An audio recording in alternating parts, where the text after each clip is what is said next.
Yes? Não, na verdade, eu acho que a gente já pode começar, professor. Tem uma pequena apresentação que eu faço e a gente retoma um pouquinho essa história. Tá bem.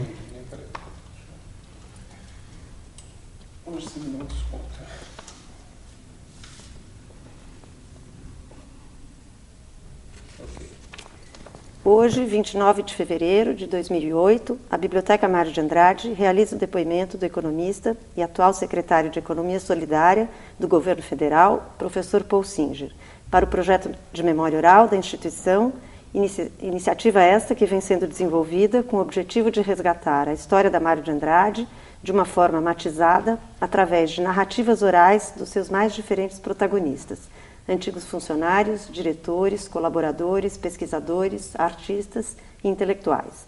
Na direção de captação audiovisual desse registro, Sérgio Teichner, e na condução do depoimento, Deise Perlmutter.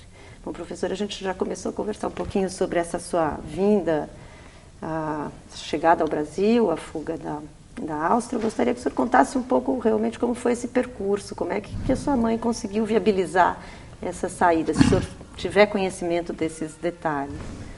Bom, primeiro fato, eu acho que curioso, é de que eu tomei bruscamente consciência de que era judeu. É muito pequeno, eu tinha 5 anos, e as criancinhas todas receberam bandeirinhas coloridas para ir saudar as tropas da anexação. Isso é fevereiro de 38. E aí eu falei com minha mãe que eu ia também com os meninos. Ela falou, você não pode. Eu disse, por que todo mundo está indo? Porque você é judeu. Eu não me lembro como é que ela conseguiu me explicar isso, mas essa cena eu não perdi mais. Mas em seguida a gente morava, minha mãe tinha uma espécie de mercearia grande, um mercadinho, na periferia de Viena, em Erla. E ela foi obrigada a fechar e mudamos para o centro, onde outros parentes moravam. E a partir daquele momento foi achar alguém que nos acolhesse. Esse era o drama de todos os judeus e outros perseguidos do regime, quer dizer, todos os países, em função um pouco da crise dos anos 30, tinham fechado a fronteira. E isso que hoje, acho que os países aprenderam, se faz uma exceção aos perseguidos políticos, na época não havia. Então, ela conseguiu finalmente o visto ao Brasil porque uma irmã dela, minha tia, morava aqui já desde 25, tinha uma família, etc. E eles estavam lutando aqui, evidentemente aqui era o fundamental, para conseguir finalmente que esse visto fosse dado. Então, recebemos o visto. Primeiro foi minha avó, na verdade. Minha tia pôde chamar a mãe dela, que era minha avó. E a minha avó depois conseguiu que minha mãe, que era filha dela, viesse com o neto e etc. Foi isso. E o senhor lembra da chegada? Assim, as imagens Lembro. Foi no dia 24 de março, que é meu aniversário, foi meu 8º aniversário. Aí chegamos em Santos, grande emoção, né? O navio aportou. Já tínhamos falado muito sobre o Brasil e as ideias eram as mais estapafúrdias. A ideia de que havia macaquinhos em todas as árvores e coisas assim. E logo vocês vieram morar em São Paulo? Sim, onde morava minha tia, eles nos acolheram muito bem. Praticamente eu sou paulista. E o senhor chegou a viver dentro do gueto judaico ou não? No Bom Retiro? Não. A gente morava em Vila Mariana, que é onde meus tios moravam, primos, etc. A gente continuou morando lá. E cheguei a frequentar o Bom Retiro porque aos 16 anos eu me tornei membro do DROR, que era uma organização juvenil sionista socialista. Então, a sede era na Rua Prates, então eu frequentei muito o Jardim da Luz, enfim. Isso um pouco mais velho, né? Depois... Isso um pouco mais velho, a partir dos 16 anos. E a formação escolar, professor, o senhor, enfim, foi alfabetizado em alemão? Sim. E como é que foi essa... Sim, quando eu cheguei ao Brasil, eu já estava no 2º ano. E a alfabetização foi para mim uma coisa maravilhosa, entre outros motivos, porque eu podia ficar o dia inteiro sozinho, enquanto minha mãe estava correndo atrás de algum visto. E eu li muito, entre, digamos, os 7 e os 8 anos, eu acho que eu devorei uma biblioteca inteira.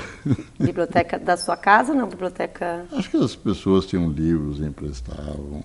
Eu realmente não me lembro da origem deles, mas era literatura em alemão, mas não de criança, acho que eu já era bastante de adulto e me tornei um leitor assim fanático a partir dessa idade.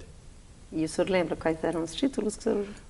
Realmente não lembro. Lembro de um livro que acho que nós trouxemos ao Brasil, que chamava-se Rei Simba. Era a história de um leão. Tenho a impressão que depois foi filmado pelo Walt Disney. Uhum. Esse é um dos livros que eu li. E o grau de dificuldade ou facilidade para o senhor aprender o português, como é que foi? Foi difícil. São duas línguas bastante diferentes. Minha mãe conhecia italiano, então ela me dava aula um período, se me lembro bem, mas ela misturava italiano com português, como era inevitável. Mas eu fui para a escola quase que na semana seguinte ao chegar ao Brasil. E foi a escola que me ajudou muito, né? Era obrigado praticamente a falar e a entender português, e isso... Eu tenho ainda as provas que eu fiz na escola no fim de 1940, e ela mostra que eu entendia, mas não conseguia escrever direito, quer dizer, meu português era muito bárbaro. E falar, o senhor conseguia falar com as crianças? Falava, acho que é rápido, nessa idade, aos 8 anos, acho que não sabia dizer quanto tempo, depois de alguns meses eu conseguia me comunicar. Com a sua mãe o senhor falava em alemão? Sempre. Com os parentes todos, quer dizer, tio, tia.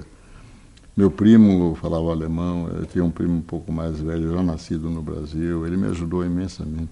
Se não fosse ele, eu não... Porque eu era completamente desconhecedor da língua, né? E o sentimento de melancolia, assim, por parte da sua mãe, da sua família, o senhor acha que existia o fato de se sentirem muito desterrados ou não?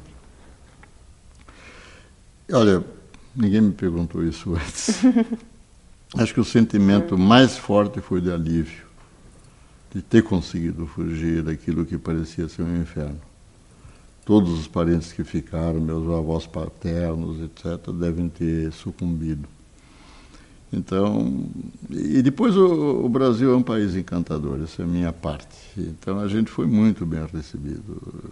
Depois de passar por um inferno antissemita durante 2 anos, ninguém se incomodar o mínimo, o que você é, etc., foi muito encantador. Não sei, talvez seja atribuindo aos outros os meus sentimentos. E logo o senhor passou a estabelecer uma relação, enfim, com um país muito forte. Muito forte. Conta. E, enfim, foi através das escolas, foi através dos colegas? Eu fiquei amigo dos meus colegas, frequentava... Me lembro que eu tinha um amigo japonês, ou melhor, brasileiro, Nisei, mas de família japonesa, e ia estudar na casa dele.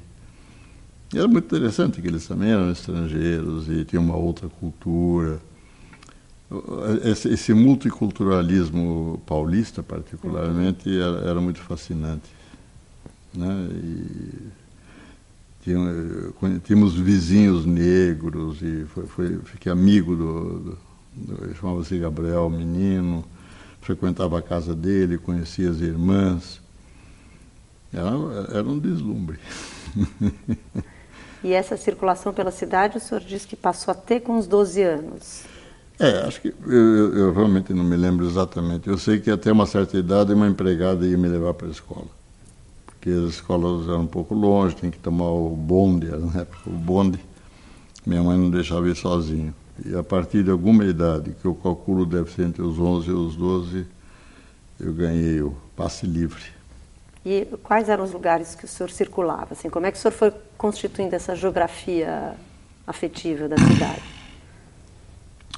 Bom, a primeira foi realmente a biblioteca. Quer dizer, provavelmente...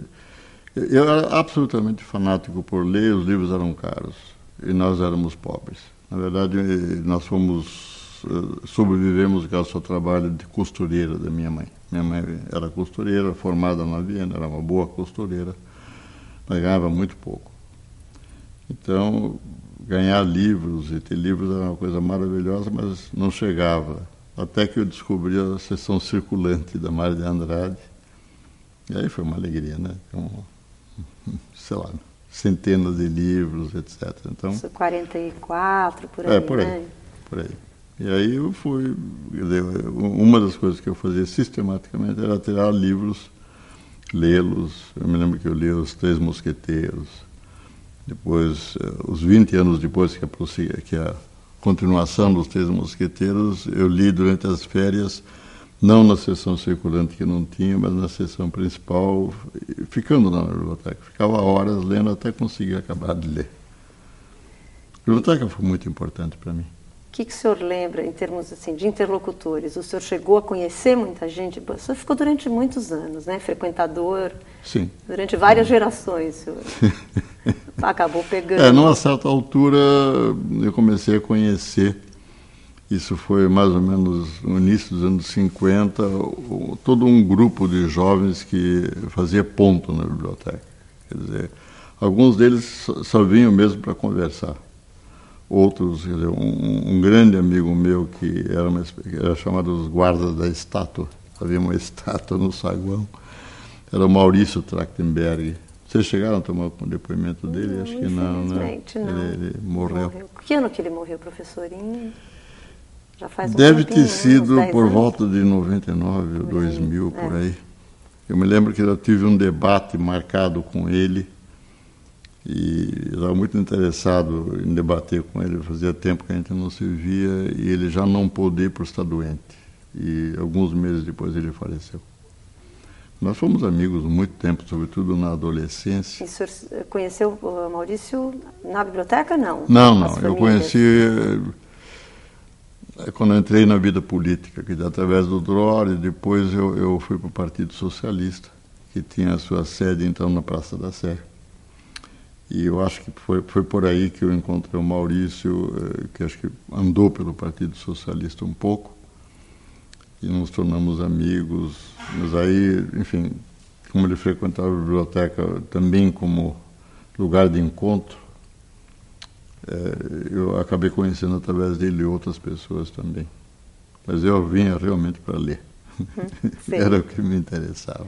E o senhor era um dos mais jovens? Quando o senhor passou a frequentar, o senhor lembra disso? Tinha um público que era uma faixa mais adulta? O senhor era Provavelmente, bastante jovem, né? Era assim. Você tem toda a razão, eu era, mas eu acho que no início totalmente sozinho, não conhecia ninguém. Sei. Fui bem acolhido, era pública, gratuita, eu podia entrar, não podia ver os livros, né, na parte principal. Até hoje é assim, né? Não tinha acesso aos livros, teria sido uma alegria se tivesse.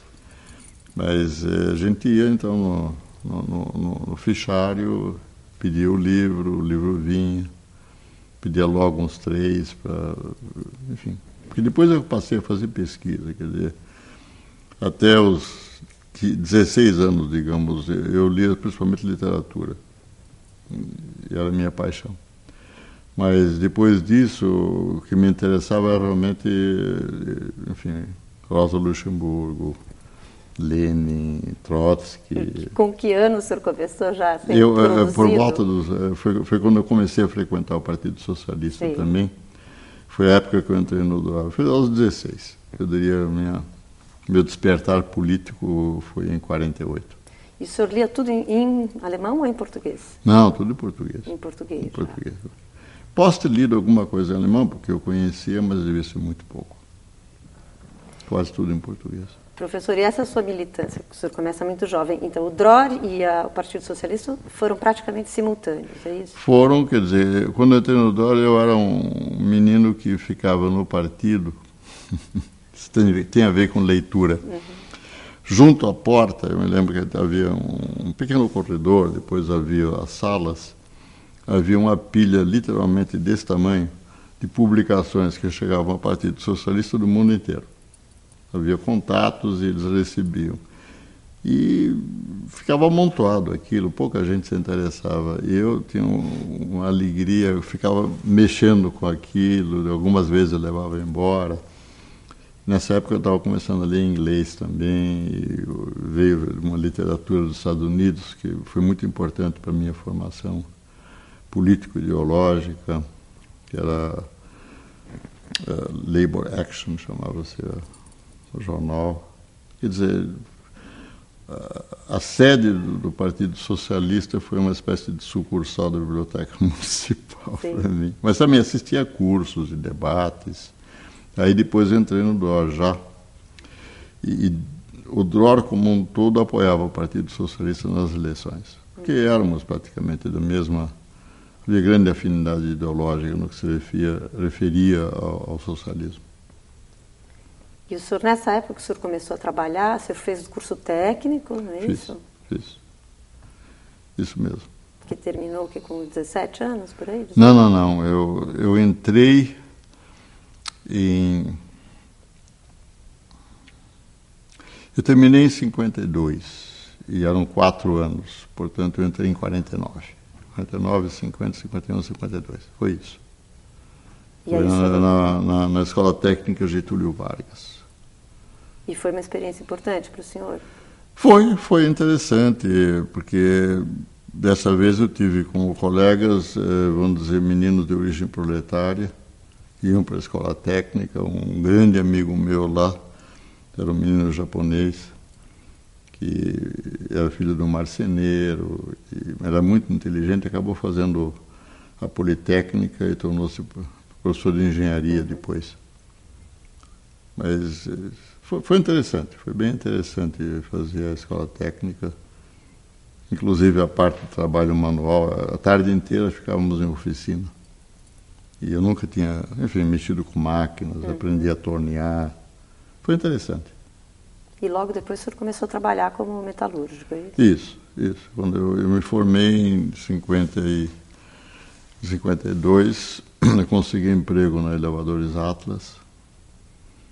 E aí comecei a trabalhar como inspetor do material elétrico dos elevadores. Essa era a minha função, eu fazia parte do laboratório elétrico. Era uma enorme empresa, tinha 3.500 pessoas trabalhando. Era a maior fábrica de elevadores da América Latina. E aí entrei no sindicato.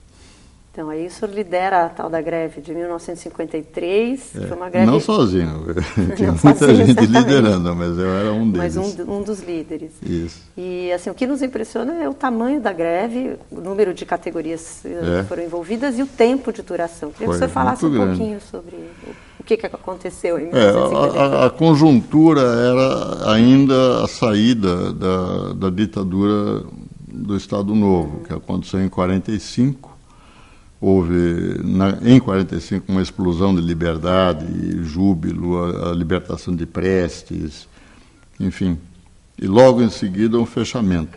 Quer dizer, em 48 os sindicatos sofreram todos intervenção. E esses interventores eram geralmente, além de muito reacionários, corruptos, os pelegos. E em 1950 Getúlio Vargas é eleito. E com o Getúlio há uma lenta e segura liberação dos sindicatos. E foi nesse momento que eu entrei no sindicalismo. E nós tínhamos acabado de ganhar a diretoria. Pela primeira vez foi eleita uma diretoria de oposição. Era o Remo Forli, no caso dos metalúrgicos, mas aconteceu em outros sindicatos. A greve se explica por essa conjuntura. Pela primeira vez, depois de 5 anos, os sindicatos paulistas tiveram diretorias de oposição, mais de esquerda, eleitas. Então, iniciamos uma negociação. O grande objetivo era obter um aumento de salário idêntico ao aumento do custo de vida no ano anterior, que eu me lembro que era 32%.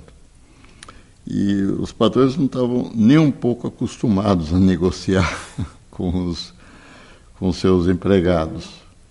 Então, a negociação elaborou desde o início, eles não fizeram nenhuma contraproposta. Aí a gente se reuniu, deu um ultimato, etc., formamos os piquetes, tudo aprendizado da minha parte, nunca tinha participado nem de greve, nem de coisa nenhuma. E depois o governo do estado nos cedeu um estádio de futebol chamado Estádio da Moca, para a gente concentrar, porque eram dezenas de milhares de grevistas. Se não houvesse lugar para reunir, teria que reunir em praça pública. E isso eu me lembro bem, quer dizer, passei 40 dias frequentando diariamente o estádio e falando pelo microfone, animando os grevistas, tomando depoimentos. O senhor era bastante jovem também. Eu tinha 21 anos. É isso mesmo. Mas havia outros. Eu me lembro que veio um menino que acho que devia ter 15, 16 anos, liderando um grupo de crianças praticamente que estavam entrando na greve. Eu só via crianças naquela época, devia ser uma oficina, uma coisa pequena, aí passei o microfone para ele. São lembranças. Mas foi muito emocionante para mim. Eu passei, de repente, de uma coisa que era uma coisa teórica, né? Porque no DROR era uma coisa mais familiar, etc. Não havia luta, havia uma coisa mais ideológica, mais de estudo. Quem eram as pessoas que o senhor lembra que foram seus companheiros de DROR naquele período? Lembro muito. Alguma parte deles ficou no Brasil. O professor Gabriel Bolaf, você conhece, lá da Faculdade de Arquitetura, era um dos membros do DROR. A Ana Malta, Ana Verônica Malta. Esteve conosco, Ana Verônica. Então, ela também esteve no... Enfim, uma parte de nós não fomos para Israel, uma outra parte grande foi. Aliás, por falar nisso, ontem eu recebi uma notícia de que o pessoal que foi do DROR, que está em Israel, resolveu fazer uma publicação em celebração dos 60 anos do DROR. O tempo passa, né? E aí eles me comunicaram, e eu sou, enfim, um dos personagens dessa história. Eu acabei secretário-geral do DROR. E muitos anos mais tarde, não lembro exatamente quando, eu dei um depoimento, lembranças de um velho do DROR. O DROR foi extremamente importante para a minha formação também. E eles vão, enfim, me pediram autorização para colocar na coletânea, obviamente eu dei. Sim. Enfim, vai ser interessante. Tem um grupo de brasileiros ainda sobreviventes. E no caso da greve, falando em personagens, assim, tem alguns líderes que depois se projetaram como grandes líderes? Sim, vários. Antônio Chamorro era talvez a liderança mais expressiva e era um homem muito inteligente, era do Partido Comunista, era tecelão, era o líder. Em cada sindicato tinha um presidente, mas tinha um líder, enfim, como era politicamente queimado, por assim dizer, porque eram membros do Partido Comunista, eles não concorriam diretamente à presidência. Mas, enfim, o Chamorro foi o Schempp, que é um ex-jogador de futebol, descendente de russos, Eugênio Schempp, eu me lembro dele.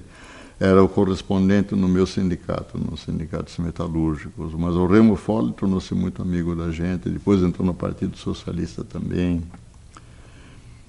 Me lembro, na verdade, como depois disso, eu fui várias vezes entrevistado para falar sobre a greve, então eu estou sendo influenciado também pelo que eu li depois sobre a greve. Mas eu tenho um grande número de amigos.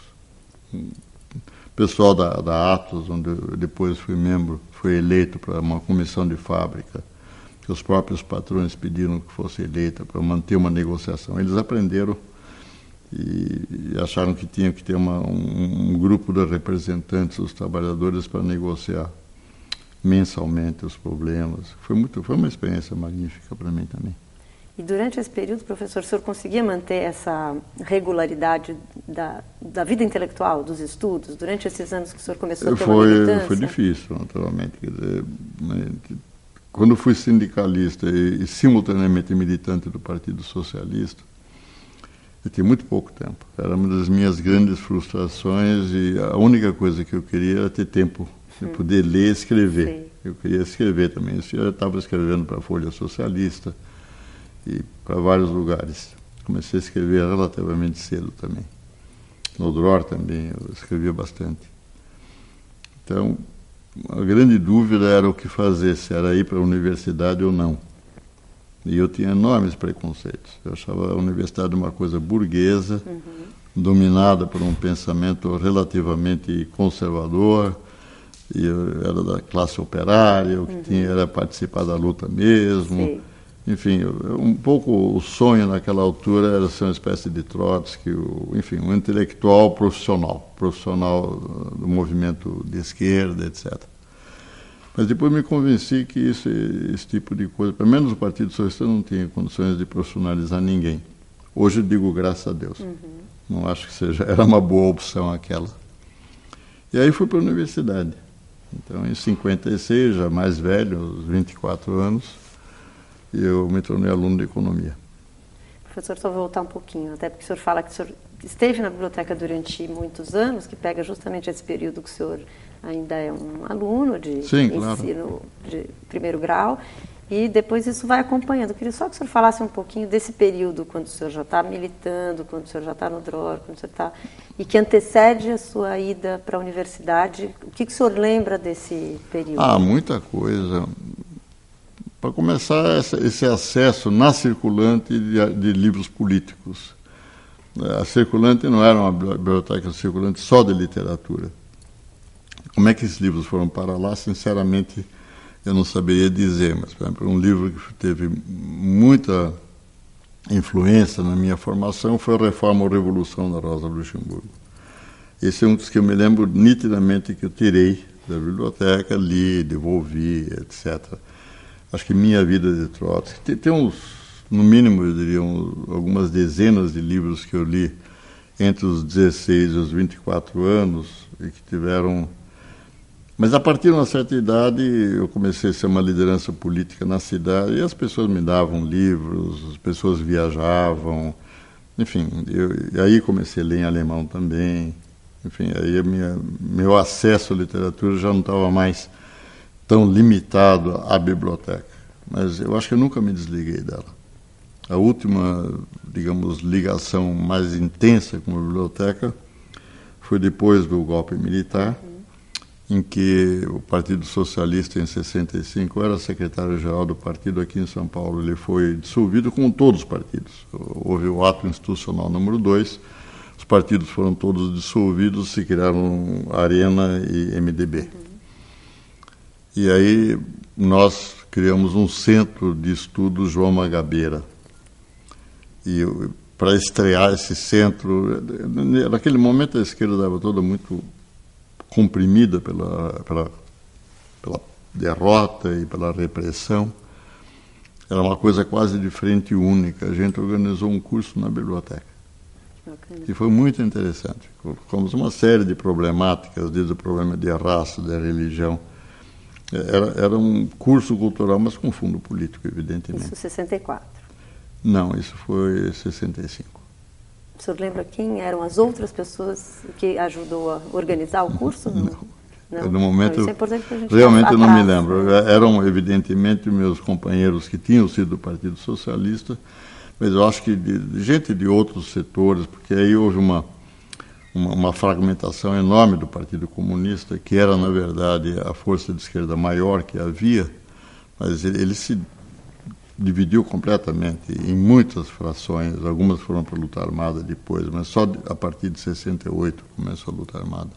Então, nesse interregno, houve um momento de relativo relaxamento da repressão. Então, era possível, por exemplo, dar um curso até mesmo na biblioteca municipal, e que era, obviamente, de gente de esquerda.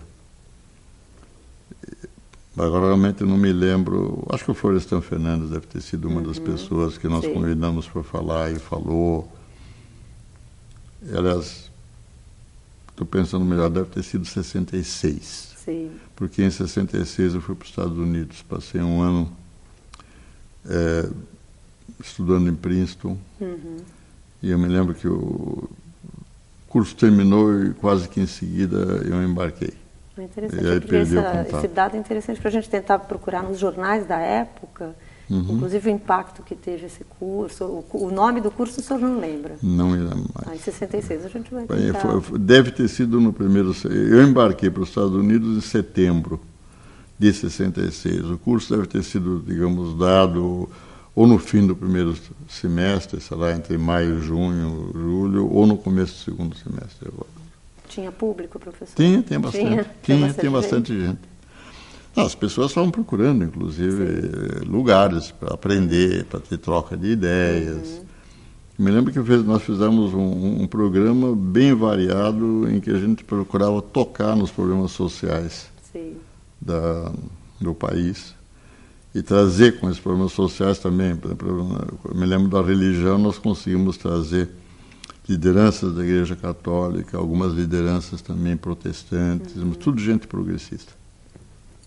Que bacana. E, professor, nessa época o senhor já estava dando aula na USP?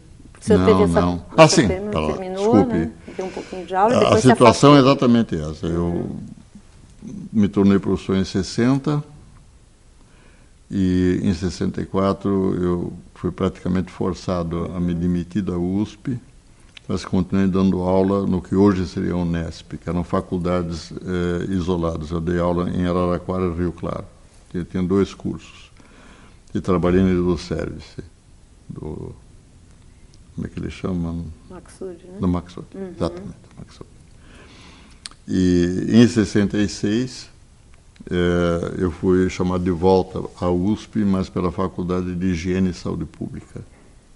E foi em função dessa minha volta à universidade, aí deixei a Eduservice, para criar um centro de estudos de dinâmica populacional, com dinheiro da Organização Mundial de Saúde, que todos nós fomos, recebemos bolsa para estudar demografia nos Estados Unidos, porque não havia estudo de demografia no Brasil. E eu acabei indo em Princeton porque era economista, era um grupo multidisciplinar desse centro. Então a trajetória foi essa. Então eu fiquei um ano nos Estados Unidos, que também foi extremamente interessante, e voltei em 67, imediatamente voltei à atividade política. Sim. E em 69 fui aposentado pelo AI-5. Vou voltar um pouquinho de novo, professor.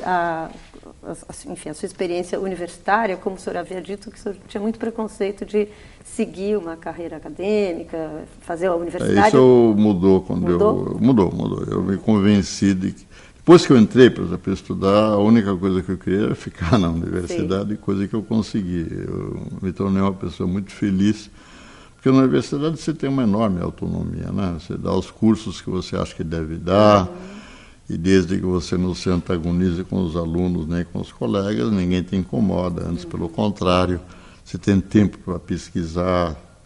Depois eu consegui ficar em tempo integral, enfim, foi extremamente bom. E depois eu comecei a estudar Capital, junto com o Fernando Henrique, Gianotti, Otávio Ianni, todo um grupo de pessoas das quais me tornei extremamente amigo. Como é que o senhor conheceu esse grupo? Através do Fernando Novaes. O Fernando Novaes era professor de História na Faculdade de Economia. E ele foi um dos que começou esse grupo. Enfim, eles tiveram uma única reunião, foi convocada pelo Gianotti, que tinha acabado de voltar da França. E eles então estavam formando o grupo, e faltava um economista.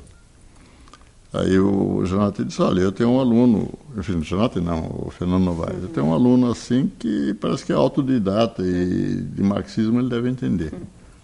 E de fato, eu tinha estudado muito economia marxista. Aí ele me convidou, eu não conhecia nenhum deles, só o Novaes.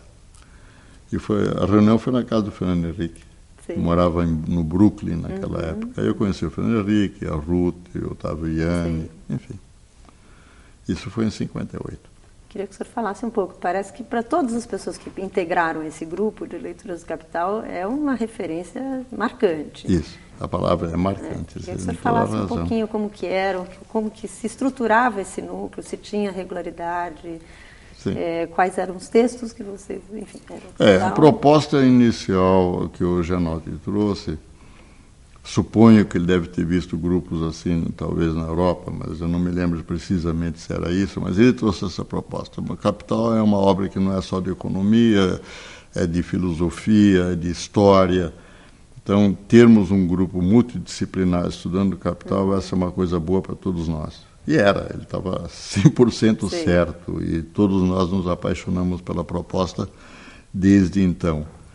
O grupo funcionava assim, a gente se reunia quinzenalmente, em geral aos sábados, nas nossas casas. Durante algum tempo a gente ficou só na casa do Fernando Henrique, depois ficou pesado para ele também, né? Porque acabávamos jantando lá. Aí a gente fez uma ordem alfabética e cada vez era na casa de um outro. Mas foi interessante, porque a gente marcava capítulos para ler, todo mundo lia, em línguas diferentes. Eu lia em alemão, o Janotti também, outro lia em espanhol, porque acho que em português não tínhamos o Capital naquele momento. E havia uma discussão, eu diria, muito interessante. Particularmente o Janotti, porque os filósofos têm toda uma disciplina de leitura de textos. Eu diria que é uma leitura muito vagarosa e profunda, em que eles procuram, até pela sintaxe Sim. e pela repetição dos vocábulos, interpretar a estrutura do pensamento, etc. Coisa que o economista não faz, nem sociólogo, etc. Nós aprendemos isso com ele. Mas todos nós tínhamos, enfim, o Fernando Henrique já era professor, o único não professor era eu estava ainda estudando, que eu comecei mais tarde.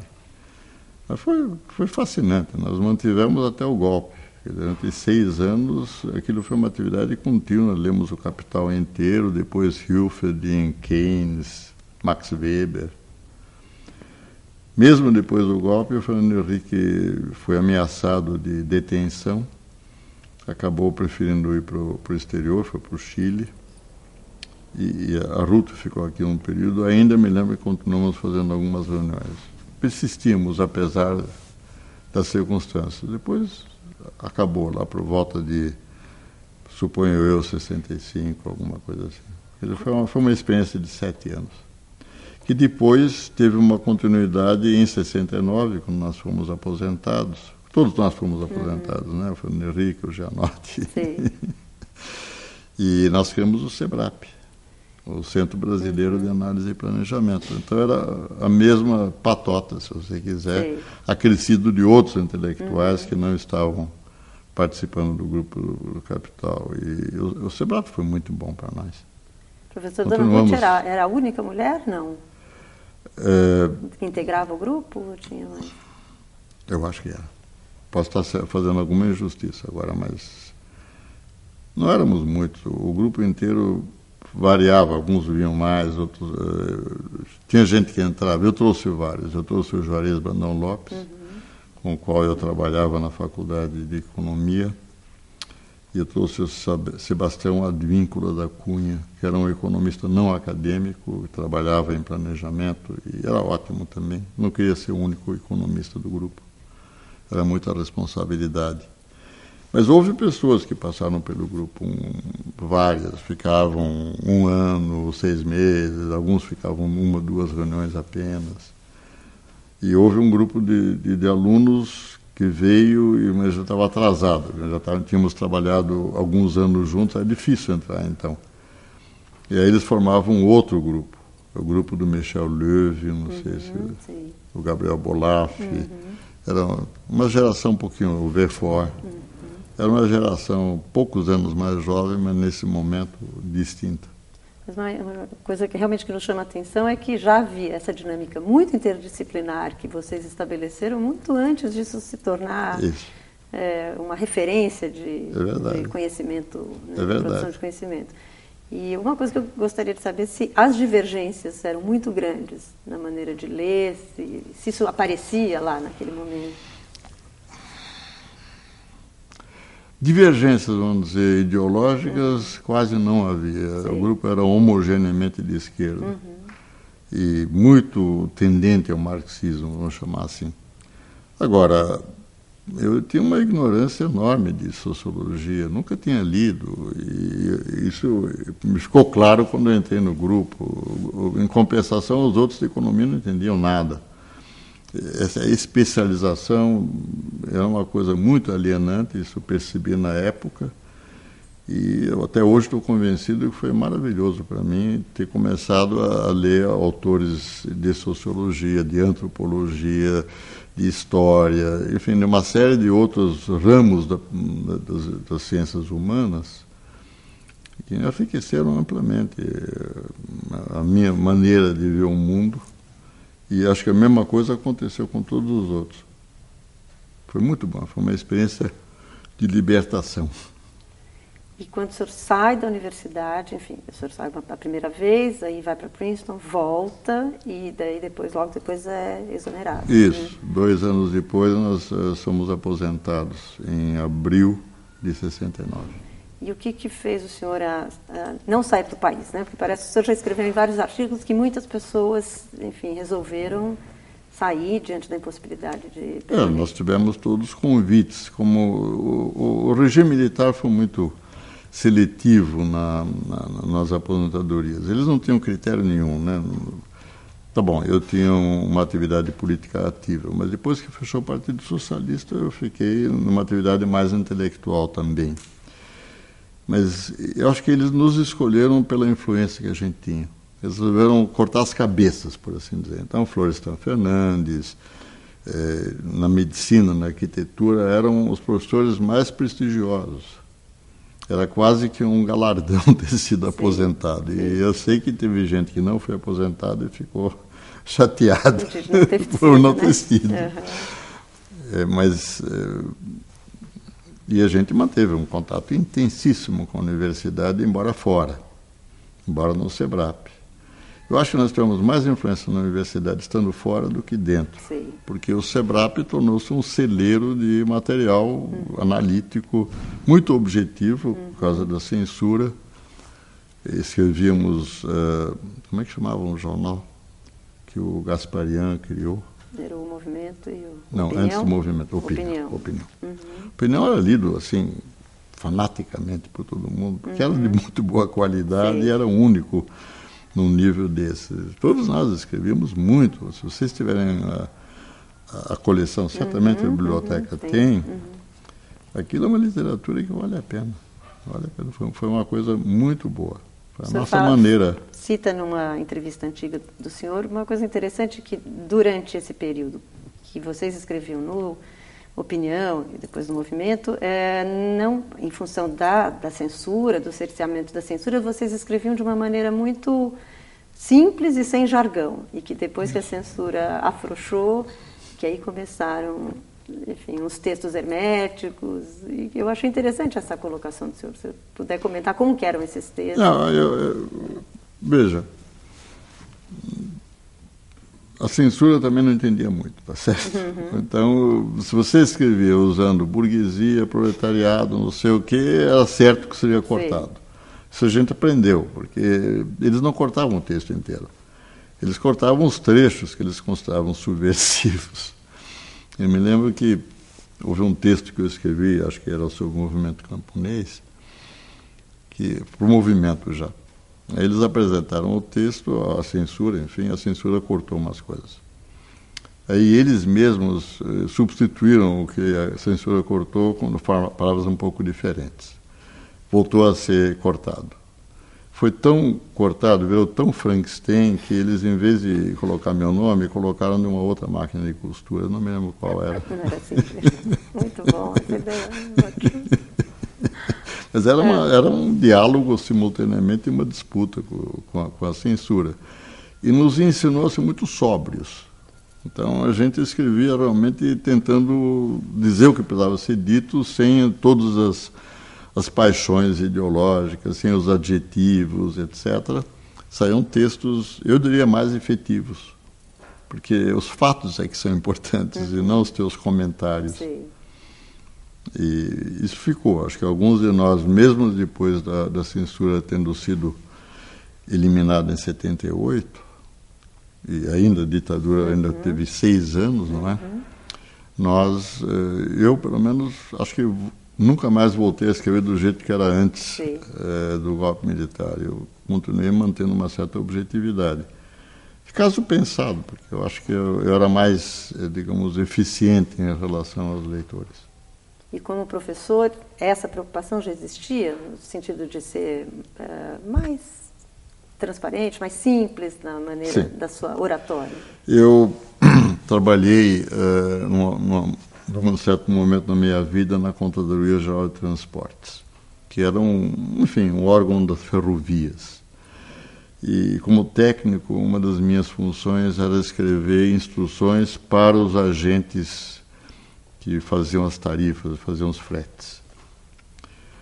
E eu tinha um chefe muito bom. E ele censurava o que eu escrevia porque ele tinha certeza que os agentes não iam entender. Sim. Eu aprendi muito com ele. Quer dizer, você precisa se colocar na posição do outro para poder ser entendido. Sim. E aí eu mudei a minha vida em função disso. Uma grande parte dos meus livros eu escrevi exatamente para o público leigo. E mesmo na universidade, me tornei uma espécie de professor de economia para os não economistas. Eu participei de bancas em geografia, em arquitetura, em o que se pode imaginar.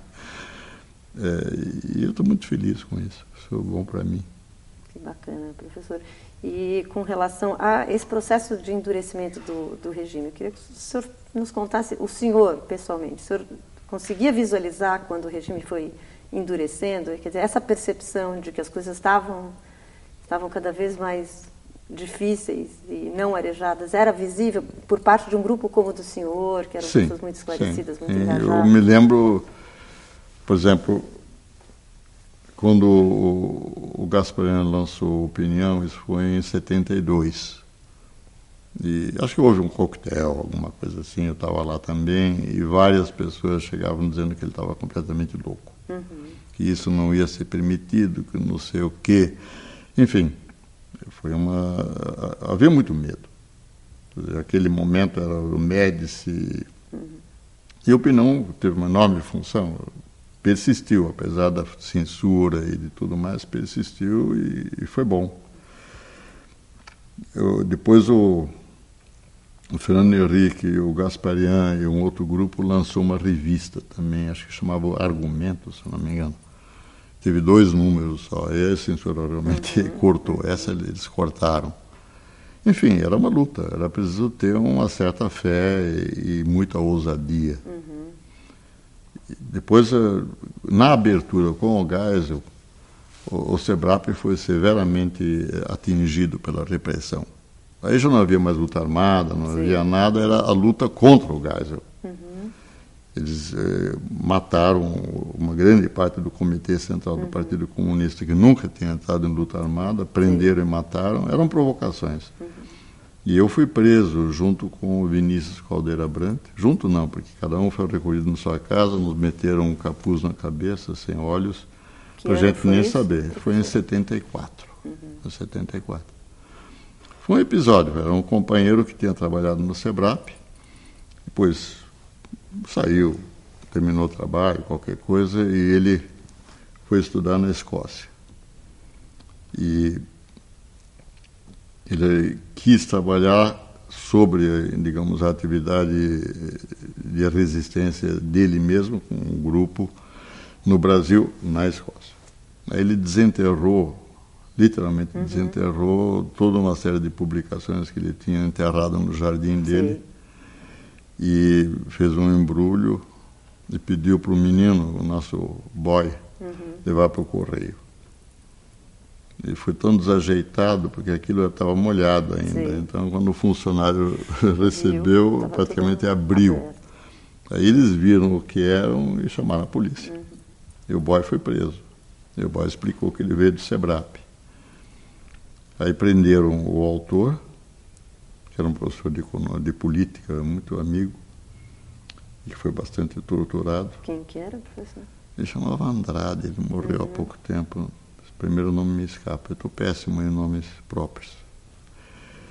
E de manhã, de madrugada, me prenderam em casa e o Vinícius foi preso, que só ouvi depois.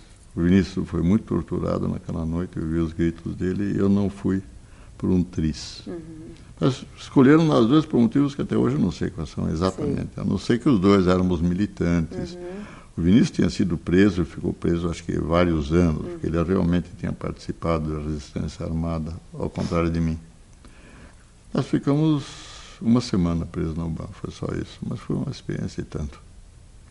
Esse foi o pior momento da repressão no SEBRAP, porque, enfim, a chamada linha dura não queria nos soltar. Houve interferência junto ao Geisel. O ministro dele era amigo da gente, o Severo Gomes. Falou direto com o presidente, o cardeal se envolveu, etc. E eles foram obrigados a nos soltar. Mas aí eles exigiram que o SEBRAP inteiro, eram umas 30 pessoas prestassem depoimentos na UBA, em seguida, em grupos de 2 ou 3, todo dia. Aí, durante umas 2 semanas, o centro parou, né? Não tinha condições de trabalhar, ficávamos esperando a chegada do pessoal do UBA. A gente ouvia o que tinha sido perguntado. Não tinha nada de sério contra nós. Eu acho que eles tinham certeza que nós não estamos fazendo luta armada. Sim. Eles procuravam conexões internacionais, enfim, alguma coisa. Mas era realmente um momento em que a linha dura, desesperada com a abertura que o Geisel estava conduzindo, procurava algum pretexto. Eles queriam provocar alguma coisa. Se alguém colocasse uma bomba. Aliás, colocaram uma bomba no SEBRAP. Explodiu no fim de semana. Enfim, foi essa uma conjuntura, a pior conjuntura. Isso foi em 74. Então, de 68 até 74, enfim, a produtividade do SEBRAP foi muito SEBRAP grande, foi em né? 69. 69. Foi depois da aposentadoria. A gente foi aposentado, conseguiu o apoio da Fundação Ford e criou o SEBRAP. Isso foi em 69. De 69 até 74, até esse episódio, a vida estava normal. Era uma instituição de pesquisa, efetivamente vivíamos das pesquisas que fazíamos, mas a gente dava muito curso também. O momento mais emocionante talvez tenha sido o seguinte, foi quando Dom Paulo Evaristo Arns se torna cardeal arcebispo em São Paulo. Ninguém sabia quem ele era, mas era um homem de enorme caráter, profunda coragem moral. E aí entramos em contato. Tínhamos reuniões semanais com ele. Nós éramos uma espécie de assessoria de ciências sociais. E ele nos contava muita coisa, e, enfim. Participamos da resistência civil desarmada à ditadura, e foi o momento em que se criaram as comunidades de base. Eu diria que o Brasil de hoje nasce nessa... Foi uma coisa maravilhosa, as comunidades de base. Aí, de repente, o povo entendeu que poderia ter alguma não precisava ficar em casa com medo, ou ficar isolado, etc. E surgiram todos os movimentos sociais a partir daí, os atuais movimentos sociais. E a repercussão desses cursos de formação, todos do SEBRAP, era grande, professor? Quem que era o público que frequentava? Não eram necessariamente universitários? Não. O que havia de universitário é um programa que agora foi encerrado pelo governo federal, foi o Gianotti que criou para alguns alunos, uma elite, assim, alguns poucos alunos de pós-graduação. Bolsistas que ficavam, enquanto faziam pós-graduação, fazendo uma espécie de complementação de estudos no SEBRAP. E depois faziam um trabalho, etc. Era uma coisa muito boa. Os cursos que eu dava eram diretamente ligados ao movimento. Então, era gente das comunidades de base. Me lembro que a gente começou a dar um curso sobre o movimento negro, e de repente descobrimos que havia uma intelectualidade negra muito interessante, que eu nunca imaginei. Físicos, matemáticos e gente muito inteligente. Demos sobre feminismo, enfim, os movimentos sociais todos que estavam começando na década de 70 a se organizar, a gente tinha muito dado para apresentar para eles. Eu trabalhava a economia brasileira incessantemente, mas havia, enfim... Então a gente dava um curso multidisciplinar, informal, se você quiser, a liderança do movimento, dos movimentos sociais, sindicalistas. Isso foi uma coisa que a gente fez. E o seu contato com o professor Florestan começa, porque, enfim, eu sei que foi muito importante, que ele acabou sendo o seu orientador, é isso? Sim, foi meu orientador. Né? Isso ainda, agora vamos voltar o relógio para trás, isso foi enquanto eu era professor da Faculdade de Economia na USP.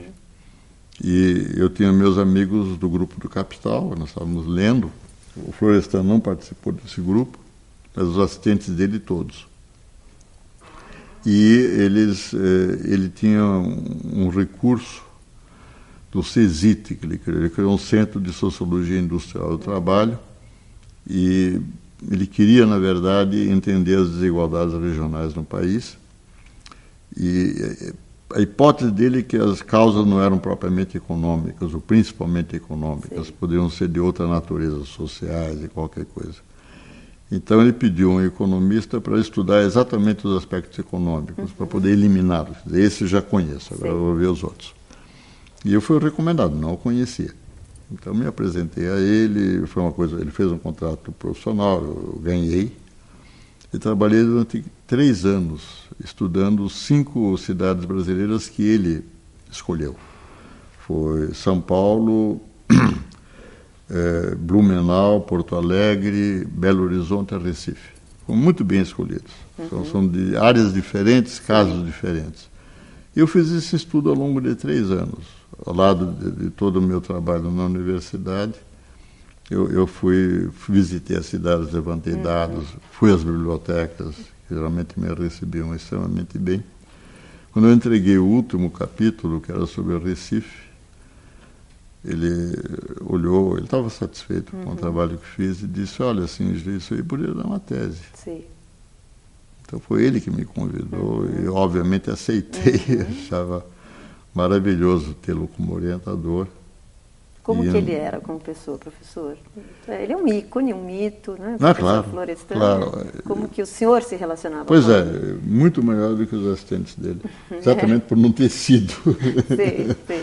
Ele era um tanto, pelo menos a minha impressão, um tanto autoritário. Mas isto era, vamos dizer, o próprio do catedrático. Sim. A estrutura dava isso. Ele era o senhor absoluto dos seus assistentes. Se o assistente fizesse algo que ele não estava de acordo, ele podia substituí-lo sem perguntar para ninguém. Sim. Isso acabou depois, graças a Deus, com a reforma que foi feita durante o regime militar, com os departamentos. Mas ele tinha escolhido as pessoas que eu achava muito brilhantes. Não eram só o Fernando e o Otávio, que eram, acho que, os mais velhos, tinha toda uma série de outros assistentes também. E eu tive um relacionamento surpreendentemente muito bom, de muito respeito mútuo, embora eu fosse muito mais jovem, não conhecido, etc. Mas ele gostou, ele fez um prefácio depois ao livro que saiu da tese, que foi extremamente elogioso para mim, etc. Enfim. Então, ao longo da vida, depois nós nos encontramos muitas vezes, sempre, mas nunca foi muito íntima, que nós nunca trabalhamos juntos, só nesse período em que eu trabalhei para ele. Então foram coisas um pouco mais, enfim, casuais. No Partido dos Trabalhadores, né, ele foi deputado, a gente se viu várias vezes, sempre com muito carinho. Era um homem generoso intelectualmente? Sim, muito generoso, muito generoso. E muito agradável de trato, nunca tive nenhuma desavença com ele. E essa pesquisa, na verdade, é muito interessante. Foi a primeira vez que o senhor teve uma visão mais global do Brasil, nesse sentido, do desenvolvimento regional? Sim, sim. Para o desenvolvimento... Não, foi ótimo para mim, eu aprendi enormemente. Aliás, em geral, é com o trabalho que a gente faz, é com os cursos que a gente dá que a gente aprende. Realmente aprendi muitíssimo. Eu estudei a história de cada uma dessas áreas do Brasil. É só assim que se entende. E fiz uma interpretação histórica do seu desenvolvimento econômico. E quando eu estudei São Paulo, que foi o primeiro, ele obviamente é o centro que unifica tudo, né? Ele é o centro econômico, industrial, etc., do país. E que explora, de certa forma, essa periferia maior e tal. Eu sei que foi muito importante para mim. E depois o senhor migrou para as questões demográficas, né? Isso foi uma circunstância, quer dizer, eu voltei à USP para fazer demografia. O convite que veio para mim, também por recomendação dos meus amigos que tinham estudado Capital comigo, etc., foi com a professora Elza Bercó. Então, a Elza queria um economista, era também um grupo multidisciplinar para iniciar a demografia na Universidade Brasileira. Então, eu aceitei ser o economista, eu voltei, fiquei em tempo integral, pela primeira vez na universidade, e aí estudei muita demografia. Estudei já ainda antes de ir para Princeton, e tive um grande professor em Princeton. Fiz 1 ano de pós-graduação de demografia, pós-doutoral. Eu já tinha feito doutoramento. E foi, até hoje, demografia é uma coisa que é importante. Certo. quer dar uma paradinha? É isso, eu tomo uma água. Muito bom, professor. Muito bom conversar com o senhor. Obrigado. Muito bom. Mas aqui o pessoal achou um texto sendo interpeladas e achei que uma hora que deve ser difícil falar. Não. Para mim é bom, porque a gente só descobre o que sabe quando alguém pergunta. É verdade. E faz perguntas inteligentes. É verdade. Aí a gente vai se reposicionando em relação às coisas, né? Esse curso foi interessante. Do Teatro de da Arena. Acho que você podia falar um pouquinho desse curso, então. Isto foi em 68, foi um ano muito especial no mundo inteiro e no Brasil também. Estávamos em greve, as universidades brasileiras todas, no fundo contra o regime militar, mas vamos dizer, a bandeira era a reforma universitária. Então, suspendemos os professores e os alunos, não era só os alunos, os professores também. E começamos a discutir o futuro da universidade. Para mim foi extremamente esclarecedor, porque era interdisciplinar, sobretudo na Faculdade de Saúde Pública, havia muito médico, toda a parte médica que eu não conhecia. Foi extremamente interessante. No meio dessa situação, os alunos de alguns grêmios da Faculdade de Filosofia, Ciências Sociais e História, com certeza, talvez mais algum, resolveram me pedir para dar um curso de economia, um curso de introdução à economia. E eu, obviamente, aceitei e a gente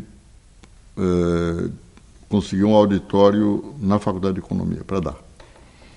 Mas antes de começar o curso, o diretor chamou a gente, porque isso foi a época do ato institucional número 5, que foi em dezembro, mas foi antes. Mas digamos, o clima estava ficando pesado, o clima político no país. Acho que foi a época que eles prenderam todo um congresso estudantil, você lembra, no interior de São Paulo? Ibiúna, isso, em Ibiúna. Eu sei que o diretor cancelou, disse, não quero saber. Houve, inclusive, um incidente muito feio no Mackenzie, com o CCC, que era o comando de caça aos comunistas, enfim. E aí os estudantes ficaram sem local para iniciar o curso. E procuraram e encontraram o Teatro da Arena, que sábados de manhã não estava sendo usado para nada. E eu aceitei. E foi uma coisa muito interessante, porque de manhã um teatro vazio, enfim, que enche de gente, só tinha uma única luz que refletia em cima de mim, que estava no centro. Eu mal via o público, nunca me via assim. E eu estava bastante inspirado e dei esse curso, comparando basicamente três pensamentos, o neoclássico, os keynesianos e os marxistas, uma abordagem comparativa sistemática dos principais temas da economia. As aulas eram gravadas e eram transcritas entre uma e outra aula. Então os alunos tinham a aula precedente já por escrito, o que facilitou fazer o livro depois. E eu sei que o ambiente era um ambiente muito especial, exatamente porque estávamos todos em greve, era uma espécie de insurreição cívica contra a ditadura, mas nada explícita. E os debates foram muito interessantes. Eles não foram gravados. Eu só me lembro que eu ficava muito interessado no tipo de perguntas que faziam, os estudantes vinham, não só estudantes, também professores, enfim, muita gente foi. É uma coisa meio única, em função do... E durou bastante, foi um curso dado, acho que durante 3 meses, alguma coisa assim, acho que foram 12 aulas, alguma coisa. Depois, acabei aposentado, né, alguns meses depois, e em seguida eu comecei a receber notícias de que o curso, do jeito que estava sendo reproduzido. Estava sendo reproduzido em vários lugares do Brasil e estava sendo lido e estudado. Que bacana. Menos 2 capítulos que foram apreendidos pela polícia, quando a polícia prendeu vários dos promotores do curso, inclusive o Jobson, que era ajudado da história, etc. Ele que estava com a desgravação das 2 últimas aulas, alguma coisa assim. Aí eu resolvi fazer um livro mesmo. daquilo, embora ainda em pleno regime militar, etc. Eu acho que o livro saiu, foi nos 70 ou 71. E até hoje ele está sendo usado. Né? É de introdução, que chama-se Curso de Introdução à Economia Política. Professor, e os seus livros durante esse período ficavam escondidos em casa, na sua casa? Teve um período que o senhor teve que enterrá-los também? Não. O que aconteceu foi uma coisa, enfim, são coisas folclóricas agora. A literatura que eu achava que poderia ser confiscada se houvesse uma busca na minha casa, eu acabei levando para casa dos meus sogros. Sim. Então ficou lá em cima de um armário, etc. Não escondido, mas ninguém estava interessado naquilo. Só que entraram ladrões. Então minha sogra perdeu as joias e eles remexeram, evidentemente. Sim. Então aquela literatura estava toda jogada no chão. E a polícia foi chamada. Ficamos pensando, bom, agora eu vou preso. Mas a polícia estava interessada nos ladrões e não naqueles livros jogados. Então não aconteceu nada. Foi só um susto. Certo. Professor, nesse período o senhor já estava muito engajado com a militância, engajado com a atividade docente. Essa efervescência cultural que a cidade viveu durante toda a década de 60 até 68, o senhor participou justamente das apresentações no Teatro de Arena, TBC? O senhor também tinha uma vida cultural muito intensa, apesar de tantas não muito outras? intensa. Eu devia ter sido mais intensa, mas claramente eu fui ao Teatro de Arena, eu assisti às principais peças que fizeram um grande impacto, né? Eles não usam black tie, enfim. E foi isso mesmo que você falou, foi um momento em que a arte, sobretudo, adquiriu uma imensa importância cultural e era de magnífica qualidade. Não sei como é que foi, Chico Buarque, Caetano, Tom Jobim, enfim, se você olhar, como é que chama a poetinha? Vinícius de Moraes. Enfim, era eu assistia mais pela televisão, na verdade, os festivais. Foi muito emocionante, E estavam ligados conosco. Havia uma espécie de comunidade, no sentido de aspirar à volta à democracia, etc. Então, a gente se conhecia, eu conhecia o Chico. Não intimamente, nunca chegamos a ser amigos. Mas eu me lembro, uma vez, ele era estudante ainda de arquitetura, ele cantou para nós, e foi maravilhoso. Enfim. Professor, eu ia perguntar da relação do senhor com Delfim Neto, e que eu acho que é uma coisa que começou lá atrás, né, quando o senhor era aluno da Faculdade de Economia. Isso. E o que, na opinião do senhor, qual a importância que ele tem para a história do pensamento econômico brasileiro? Olha, o Delfim foi meu professor de estatística. Ele era professor da cadeira de estatística, mas eu fiz depois um curso de pós-graduação com ele. Eu fiz pós-graduação até ser obrigado a me demitir da faculdade. Isso foi eu me formei em 60, em 61, 62 eu fiz curso, 63 também, vários cursos. Havia mestrado na época, já de doutoramento. E um deles eu sei que eu fiz. Foi o único curso de economia que eu fiz com o Delfim. Ele realmente era muito inteligente e era muito bom professor. Então aprendi muito com ele e nos tornamos, de certa forma, amigos. Amigos e inimigos, se você quiser. E quando eu me tornei professor, ele passou a ser uma espécie de porta-voz dos ex-alunos. Havia uma associação de ex-alunos. A faculdade, do ponto de vista dos alunos, se radicalizou, ficou bem mais de esquerda, e os ex-alunos, que eram mais conservadores, ele representava. Eu sei que, numa certa altura, arranjaram um debate entre ele e eu, e acho que era sobre a reforma universitária. Acho que foi no contexto daquela greve de 68. Eu não estava mais na faculdade, mas, enfim, e aí debatemos. Ele é ótimo para debater, enfim. Eu acho que ganhei o debate porque eu havia muito mais alunos que outros no auditório, nesse sentido, sim. Mas foi interessante, foi bastante interessante. além disso, ele chegou a ser meu orientador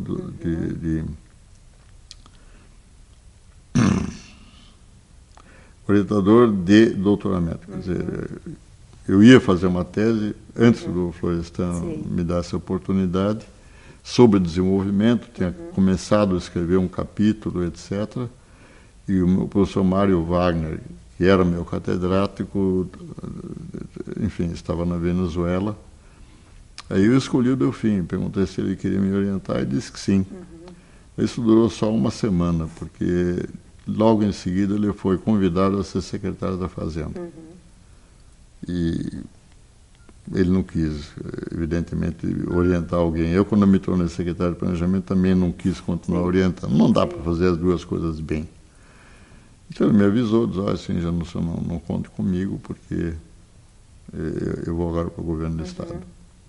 Nós tínhamos relações pessoais boas, e acredito que elas se mantêm até hoje, embora um espaço, digamos, com contatos muito, assim, algum momento a gente está junto para debater alguma coisa, ou algum evento em que a gente está junto, mas é bastante raro. Eu encontrei o Delfim várias vezes na campanha presidencial 2002. Ele era um conselheiro do Lula, eu também era. Que coisa então, curiosa. A gente, enfim, havia um grupo grande até, acho que uns 10 economistas com os quais o candidato Lula se reunia para discutir o que fazer. E eu me lembro que aí o Delfim estava também, eu também estava, e, sei lá, Beluso, enfim, o Coutinho, que agora está no BNDES, muita gente. Eu sei que a gente, ainda mais recentemente, os dois velhos já agora nos encontramos também. É isso, quer dizer, nós somos contemporâneos e temos um trecho de nossas vidas em que a gente interagiu. Eu acho ele... Os livros dele são menos importantes do que o que ele fala, talvez a grande atuação que ele tem na imprensa. Ele escreve em vários lugares, na Carta Capital, etc. Eu interpretaria como sendo um keynesiano, mas um keynesiano nada ortodoxo. Ele é muito culto, conhece Marx, conhece Keynes, enfim, e é eclético. Bem interessante o Delfim. Eu devo aduzir uma coisa, até por uma questão de gratidão. Quando eu fui preso, eu soube que ele interveio a meu favor, dizendo que, enfim, eu era uma pessoa que não precisava ficar presa, alguma coisa assim. Deve ter contribuído para mim, para me soltarem no final. Quando eu soube, eu mandei um telegrama agradecendo a ele. Mas depois, quando a gente se encontrou, nunca, nem ele nem eu mencionamos esse fato. Professor, o senhor mencionou aí a sua passagem pela Secretaria de Planejamento, e eu acho que é importante que o senhor fale um pouquinho como foi essa experiência, inclusive porque na gestão Erundina, para nós que estamos trabalhando na cultura agora, a gestão da Erundina no âmbito da cultura foi um paradigma. Assim, projetos passados os 16 anos são projetos que ainda se colocam como referência, construção de acervo. Então, eu gostaria que o senhor falasse um pouco como foi a dinâmica. O senhor chegou a escrever um livro sobre essa experiência. Isso, é verdade. Queria que o senhor contasse um pouquinho.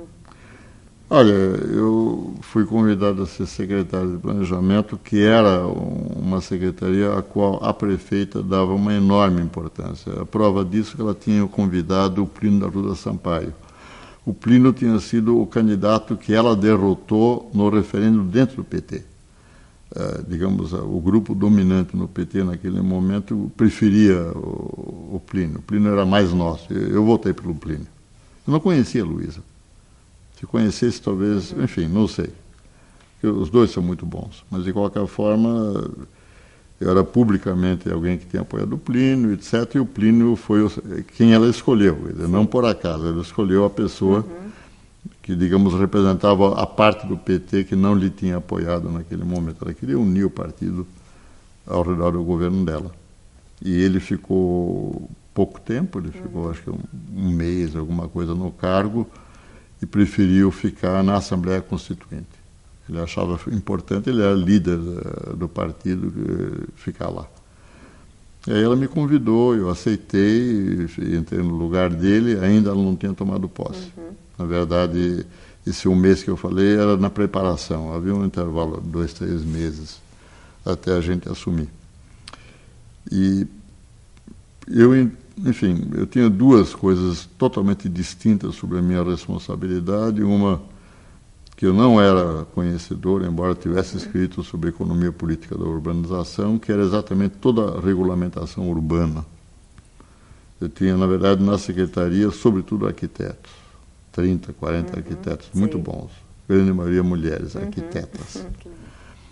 E tinha um orçamento, o orçamento era da Secretaria de Planejamento também. Então, como economista, a parte do orçamento é que me atraía mais e era de fato muito mais importante. Sim. A outra era uma coisa importante, mas restrita, que era o direito do uso ao solo, os gabaritos de construção e coisas assim. Eu presidia um conselho urbanístico da cidade, em que estavam representados todos os setores que estão ao redor dessa legislação.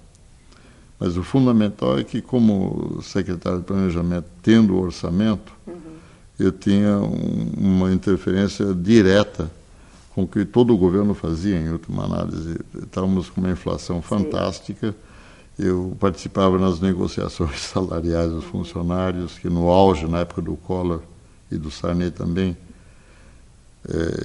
eu propus, e o Amir aceitou, acho que contra gosto, nós dávamos aumentos quinzenais aos funcionários. Pagávamos quinzenalmente e sempre era mais do que na outra quinzena, porque a inflação era 20%, 30% ao mês. E, enfim, até, sei lá, transporte público, abastecimento, cultura. Deixa eu contar um fato.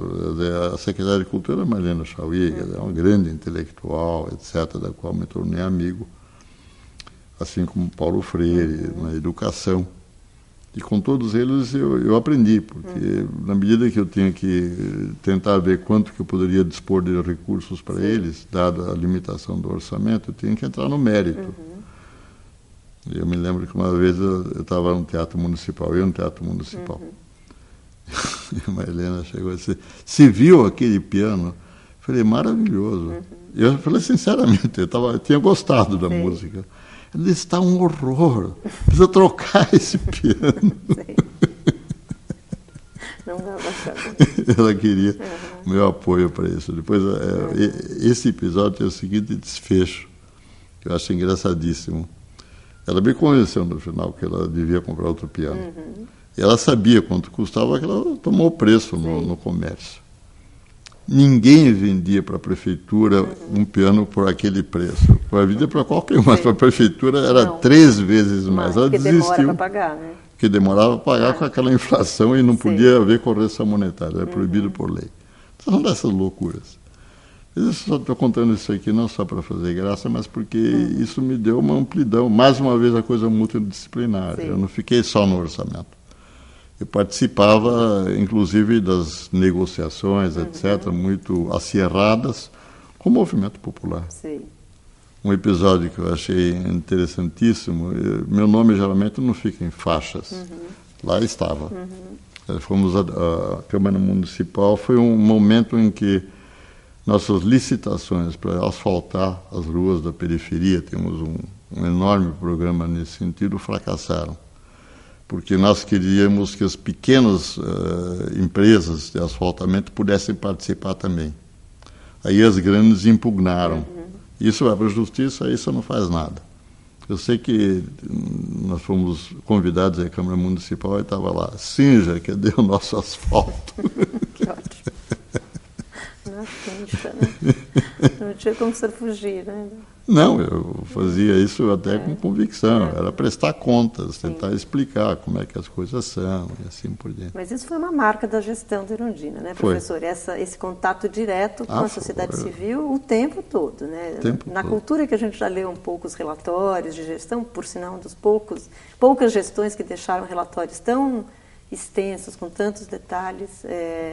Enfim, eu gostaria que o senhor falasse um pouco disso, dessa dinâmica constante, seja internamente dentro do secretariado.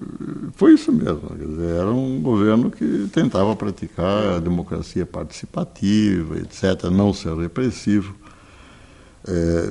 Um certo momento havia greve. Havia muita greve dos funcionários contra nós, porque nós não conseguimos acompanhar a inflação. Quer dizer, nós não conseguimos pagar para os funcionários o mesmo valor real. Por uma razão de arrecadação. O IPTU, que era uma importante arrecadação, aconteceu no começo do ano. Do resto do tempo só entrava o outro imposto, o imposto sobre serviços e os repasses. Então, simplesmente, a gente pagava até onde podia, mas era menos que a inflação. E os funcionários não aceitavam, os sindicatos não aceitavam e faziam greve. As greves eram mínimas, a maior parte dos funcionários, na verdade, ia trabalhar, mas alguns setores paravam e prejudicavam a população. E aí eu me lembro, os grevistas trouxeram um caminhão de som para dentro do Ibirapuera, fazendo aquela barulheira junto à prefeita, e ela me chamou, e ela fez uma negociação em cima do caminhão. Eu me lembro que era tão precário o caminhão que ela resolveu ficar de joelhos em cima daquela estrutura, falando para os grevistas que estavam lá. E ela fez uma coisa que eu acho até hoje extremamente inteligente. Ela disse para os grevistas: olha, eu quero negociar com vocês, eu não posso gastar, se eu der todo o aumento que vocês querem, eu tenho que cortar a verba para a escola, para a merenda escolar, para a saúde, para não sei o quê, e a população que vai sofrer. Vocês vão negociar com a população. Ela criou um ambiente em que a direção dos grevistas e o movimento popular, com o qual nós estávamos em contato incessante, se encontrassem e discutissem mutuamente as suas necessidades e reivindicações. Eu achei assim uma coisa fenomenal. E aconteceu, efetivamente aconteceu. Eu acompanhei, eles acabaram chegando ao acordo, a população e os grevistas, mas o fato foi interessante. Há muitos outros fatos. No meu livro eu relato, mas enfim. O que a gente tentou fazer era orçamento participativo. Sim. E Porto Alegre ficou com toda a fama, né? No resto do mundo, o orçamento participativo é Porto Alegre, mas, na verdade, Belo Horizonte, Vitória, todo mundo tentou fazer. Era uma orientação do Partido dos Trabalhadores, mas cada um a seu modo. E nós fizemos em São Paulo, e era, enfim, isso talvez valesse a pena revelar aqui melhor. Nós tínhamos que fazer a participação no projeto do orçamento, porque quem tinha a palavra final era a Câmara. Sim. E a Câmara tinha que dizer quanto nós íamos ter de dinheiro, ou seja, qual seria a arrecadação. Havia necessidade de fixar as alíquotas do IPTU e assim por diante. Então nós queríamos, na verdade, comprometer o movimento popular com a nossa proposta orçamentária para que ela pressionasse os vereadores a também produzir as verbas públicas que permitissem realizar aquilo. E a gente fazia assembleia nas 31 subprefeituras, que na época eram administrações regionais. E eu ia quantas eu podia, porque muitas eram simultâneas, aí não podia estar. Era muito interessante.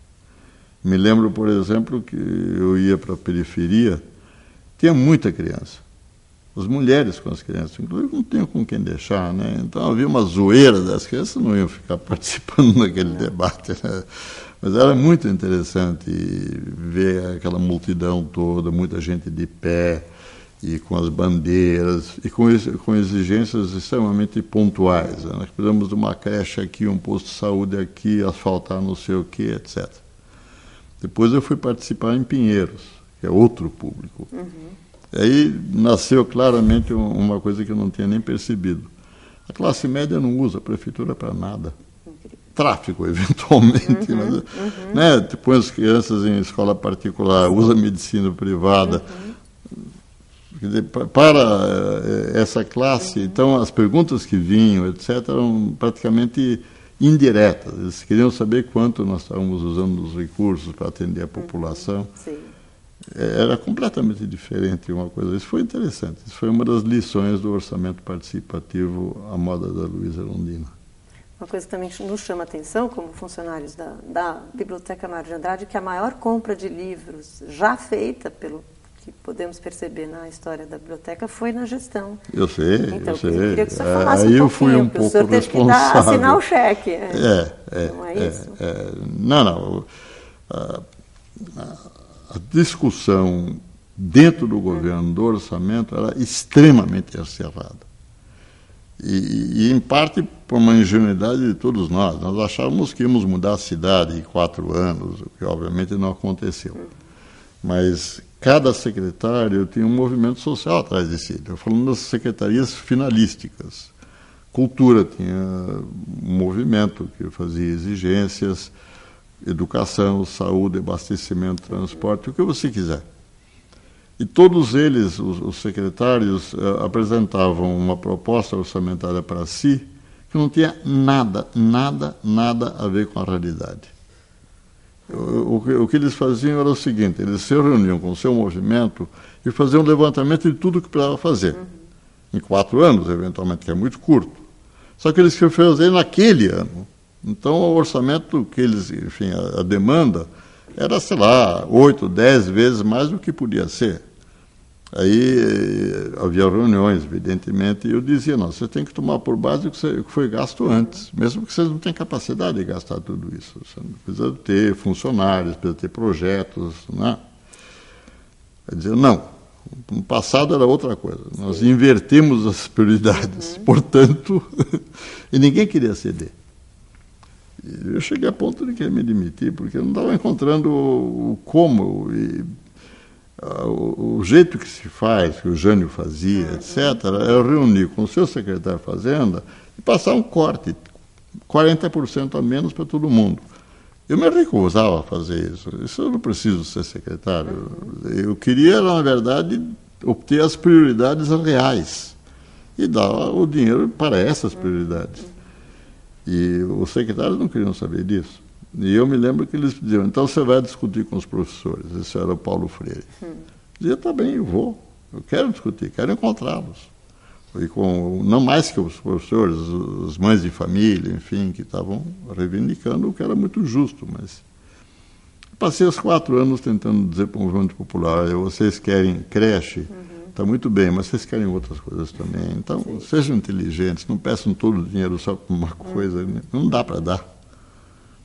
Mesmo lá com os asfaltos, eu fiz esse discurso para eles. Não colou muito. E sobre a compra de livros? Foi isso. Quer dizer, enfim. Maria Chauí, entre outras coisas, é uma magnífica oradora, uma grande comunicadora. Ela conseguir que nós retomássemos a reforma do Teatro Municipal foi uma proeza, quer dizer, porque nós tínhamos prioridade para a periferia. O teatro fica aqui. Até que ela nos mostrou, isso é verdade, porque ela não nos enganou, de que o centro da cidade tinha ficado do povo. A elite tinha ido para o outro lado. Sim. E todo o centro, quer dizer, a Praça da Sé, o Anhangabaú, etc., virou um lugar em que o povo vem para conviver. E, portanto, fazer coisas pelo centro era uma prioridade lógica. E ela ganhou a parada. Sem grande oposição de ninguém, a meu ver, inclusive essa proposta das bibliotecas.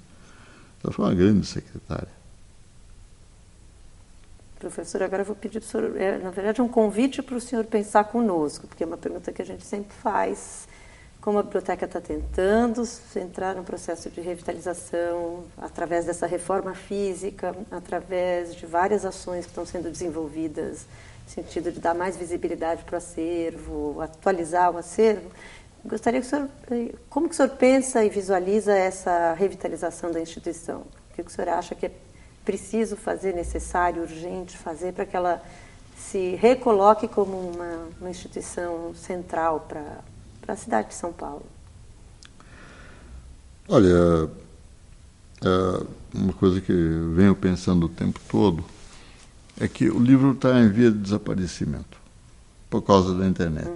Quer dizer, o papel está sendo substituído por meios eletrônicos e que são muito mais eficientes, né? Para começar, não ocupam espaço. Eu sou um colecionador fanático de livros, não tem mais um lugar na minha casa para colocar livro nenhum. E hoje eu tenho uma biblioteca quase equivalente no meu computador, que não ocupa mais do que esse espaço, tá certo? Então, de alguma maneira, a biblioteca tem que encontrar o seu papel num mundo em que o acesso, vamos dizer, a textos se tornará cada vez mais fácil. Há toda uma luta a respeito do software proprietário versus o software livre. Eu torço pelo software livre, é também a orientação do governo federal. Isso ainda vai levar algum tempo, mas cada vez mais, tanto acesso a música, a espetáculos, como a textos escritos, vai se tornar, vamos dizer, fácil, para quem tiver computador bem entendido.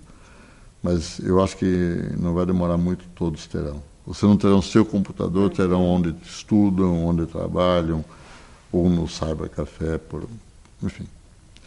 Agora, eu acho que a biblioteca pode ter um papel muito importante, desde que não seja esse tradicional que ela vai perder, como, enfim, todas as editoras estão em crise, os jornais estão perdendo circulação. É uma coisa difícil de reverter, eu acho nem desejável de reverter. Uma das coisas que poderia ser extremamente importante para a biblioteca seria ser um centro de atividades presenciais. Porque a distância é uma coisa que vai se dar assim, em enorme volume, vai crescer muito ainda, né? Os Orkuts, as muitas coisas, redes de toda a espécie. Eu estou maravilhado, para falar a verdade. Eu gostei nessa altura de ter 18. Mas eu penso, não tinha pensado antes que ia fazer essa pergunta, não é uma coisa bem pensada, mas eu diria que podia ser um centro em que as pessoas que estão em diferentes atividades culturais se pudessem encontrar, sobretudo interdisciplinar, os músicos com os teatrólogos com os físicos. Eu acho que dá para fazer coisas interessantíssimas. E poderia ter, ao mesmo lado, manter, para fins históricos, o seu grande acervo. Eu o trataria com redobrada cuidado e carinho, porque ele pode desaparecer e não sobra nada. Talvez uma das coisas que a biblioteca pudesse fazer era para preservar, copiar o seu acervo em meios eletrônicos. Fica mais protegido, né? Não tem inseto que coma. E, professor, o senhor chegou a ser pesquisador das cabines, não? Das cabines de pesquisa lá na biblioteca? Não, aqui não, nunca. Eu era muito criança ainda, né, quando estava nessa fase. Ela durou um pouco, até um pouco mais para frente. Não, mas eu sei que havia as cabines, etc., mas aí nessa altura eu já estava, digamos, usando a universidade. A biblioteca de economia da USP é muito boa. Aí me tornei muito usuário, até hoje sou, dessa biblioteca. E a biblioteca lá da USP se formou, da FEA se formou desde quando o curso se estruturou? Isso. Quer dizer, é uma biblioteca formada nos anos 40, que é quando se criou o curso de economia. E havia gente muito boa e acho que havia recursos também. A biblioteca é muito completa. O Maurice Trachtenberg usou enormemente essa biblioteca da Faculdade de Economia e Administração, porque ela era muito boa e até hoje é. Também ela vai ter que dar um jeito, se adaptar à nova tecnologia e a esse novo meio de comunicação. Falando na Faculdade de Economia, que o senhor é sempre, de todos os depoimentos que o senhor deu, as entrevistas, o senhor é muito entusiasta da FEA, que o senhor acha que é um ambiente bastante pluralista, bastante arejado. Eu gostaria de saber o que o senhor acha hoje do curso, da formação dos alunos, desses jovens economistas. O senhor continua dando aula? Ou orientando? Não. Eu fiz a mesma coisa que quando eu fui para o governo da cidade. Eu suspendi minhas atividades, mas eu já estava aposentado. Eu fui aposentado 2 vezes contra a minha vontade. Uma vez por motivos políticos e outra por motivos de idade, demográficos. Cheguei aos 70 anos, fim de papo. Mas eu posso dar aula, desde que meu departamento concorde, eu posso dar cursos lá, eu pretendo dar quando eu sair do governo. Agora, eu sei muito pouco dos cursos que estão sendo dados, eu estou fora fisicamente da universidade, mas estou sendo convidado por professores e alunos a dar formação, sobretudo em economia solidária.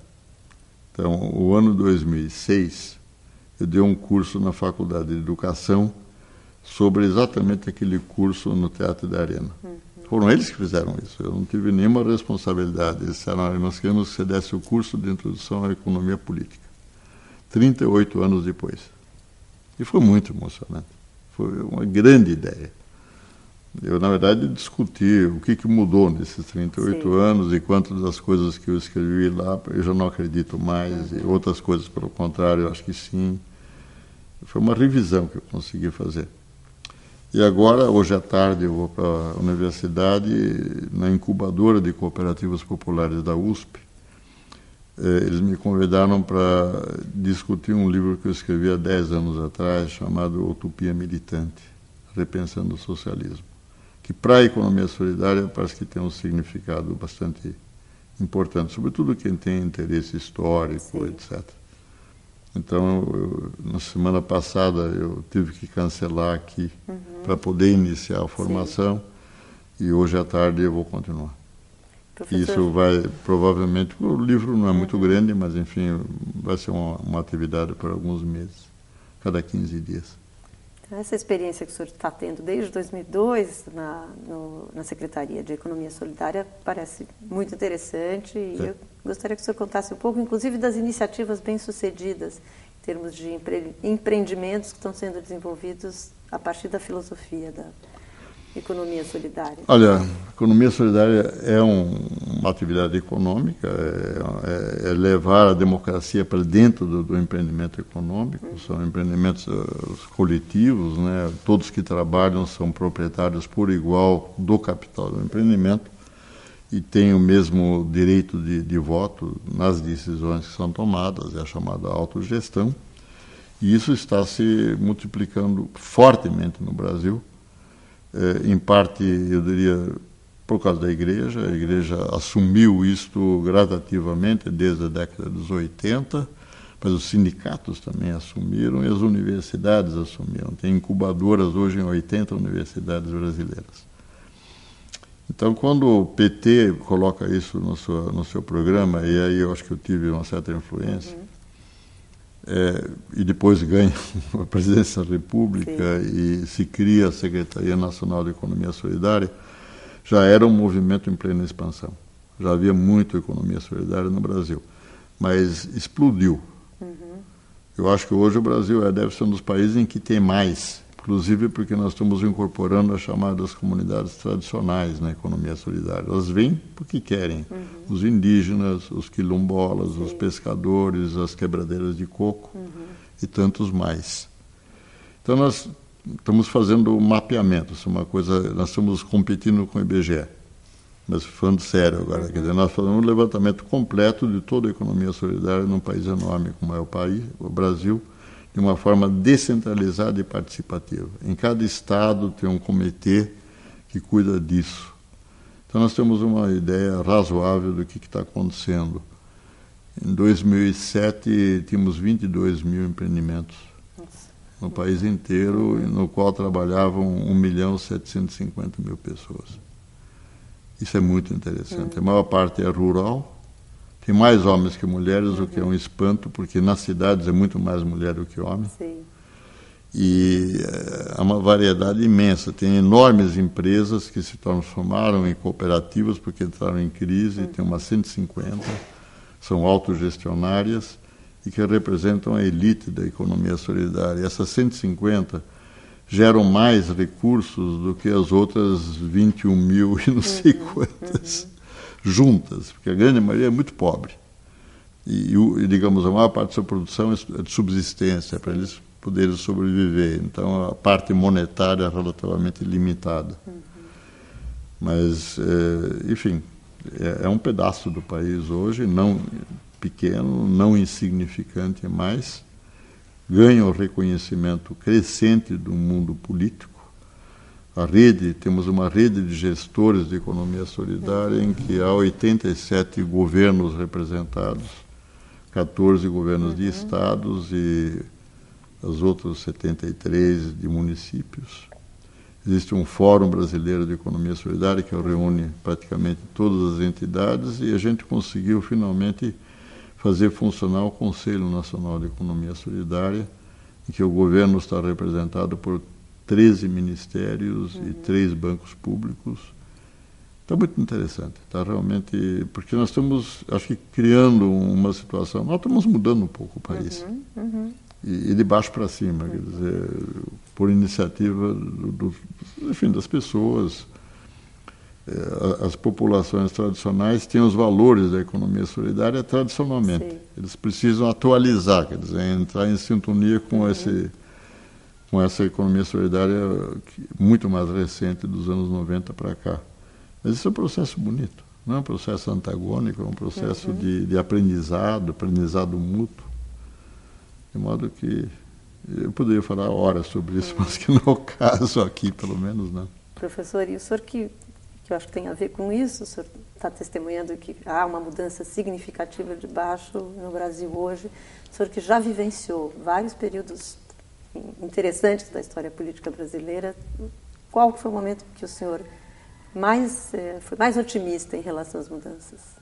O presente, o senhor acha? Eu acho que sim. Eu ia dizer para você, o momento é dia 29 de fevereiro dia 29 de 2008. Que bacana. Não, mas devo ser franco, eu tenho esse viés. Eu, geralmente, quando eu entro numa discussão, eu aviso logo, olha, eu tendo a ser otimista, para mim o copo de água meio cheio está enchendo, não está esvaziando. Sim. Eu reconheço, mas não consigo ser diferente do que eu sou. E o mais animador para mim é de que, na maior parte das vezes, eu tive a razão, as coisas acabaram saindo melhores. Não vejo a história de uma forma pessimista. É interessante isso, porque a esquerda está em crise no mundo inteiro, no Brasil também. E uma boa parte dos meus amigos que eu prezo, etc., estão num pessimismo muito grande. Sim. E o pessimismo, eu não posso dizer que eles não devam ser, porque não é a sua vontade. Você é o que você é. Se você está achando que o mundo está indo para a garra, de que nós vamos acabar com a humanidade porque não vai parar de poluir, etc., não há raciocínio que te faça mudar o sentimento, tá certo? Mas ele é paralisante. Se você está assim, a única coisa que você pode fazer é assistir isso com lágrimas nos olhos e tal. Mas o otimismo te leva à ação, né? Então eu tive essa sorte de estar do lado dos que acreditam. Com relação à sua geração, porque é uma geração que também tomou alguns caminhos distintos em termos de atuação, em termos ideológicos. O senhor acha que vocês ainda partilham, porque vocês construíram esse conhecimento de uma maneira muito coletiva, o que é bastante interessante e talvez um privilégio da sua geração, não da nossa e da deles aqui mais jovens. O senhor acha que ainda há uma comunhão, a maneira de ver o mundo, algumas coisas que são comuns a esse grupo que se constituiu e que foi tão aguerrido? Não. Quer dizer, há muita coisa comum, sim, mas não o que era antes. Houve uma ruptura, eu diria, muito profunda quando o Fernando Henrique foi para a presidência da República e, enfim, o Lula fez uma coisa semelhante. Dizer, os dois foram para a direita, só que o Fernando foi, vamos dizer, muito mais para a direita que o Lula, e isso está evidente hoje nas contraposições entre o PT e o PSDB. E a intelectualidade que foi de esquerda se dividiu também. Sim. Então, sei lá, minha própria esposa é tucana. Quer dizer, eu continuo com ela muito feliz e a gente tem um lar bipartidário há muitos anos já, isso vem de antes. Mas, de alguma maneira, isso que você falou está dividido hoje. Há diálogo, evidentemente. Eu me considero amigo do Fernando Henrique, não tenho nenhuma ruptura pessoal com ele. Sim. Acho que ele fez o que fez porque acreditou no que devia fazer. Não atribuo a ele nenhuma motivação indigna, antes pelo contrário, mas acho que ele pensa de mim a mesma coisa. Quer dizer, a vida nos levou a posições bastante diferentes e antagônicas. Porque, enfim, isso, digamos, do jeito que eu vejo, dividiu essa grande intelectualidade que se formou principalmente na resistência, no regime militar, 20 e tantos anos. E eu acredito que o próprio Fernando se considera de esquerda. Eu acho que ele está errado, mas devo respeitar a autoidentidade que ele se atribui, o direito que ele tem.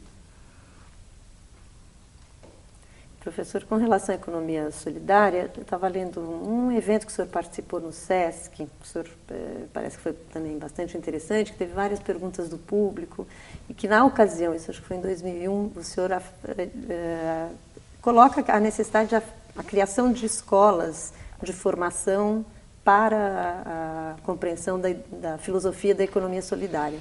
De lá para cá, isso aconteceu? Essas escolas existem, não? Não, escolas propriamente não. A própria Secretaria Nacional de Economia Solidária faz uma intensa atividade de formação.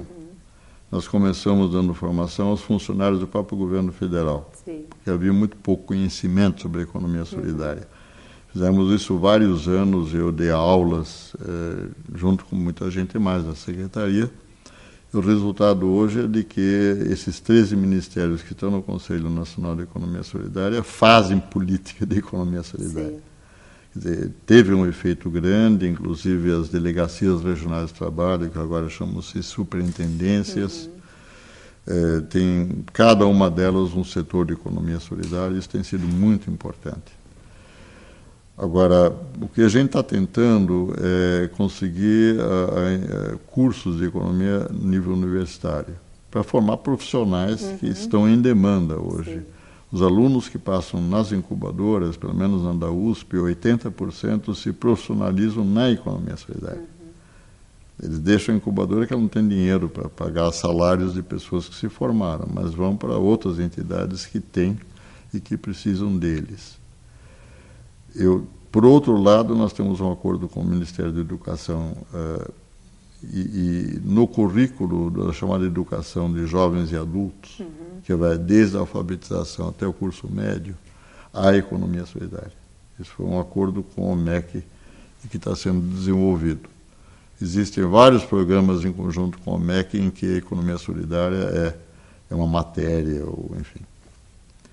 Escolas propriamente de economia solidária ainda não temos, nem sei se é necessário ter. Eu acho que é preciso inserir a economia solidária dentro do ensino, com a importância que se atribua a ele, né? Professor, para encerrar, eu assim, gostaria de fazer uma pergunta bem prosaica para o senhor. Quais são os livros que o senhor relê, assim, que o senhor tem uma relação, que são seus clássicos, e os livros que o senhor descobriu agora, no presente? Qual que é a sua literatura do momento? Do momento? Do momento, e esses livros que sempre o senhor recorre, de uma certa forma, que tem uma função.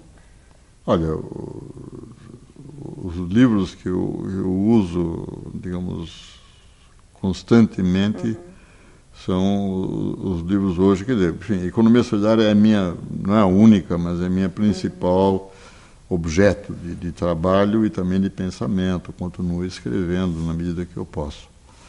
E aí tem uma série de clássicos.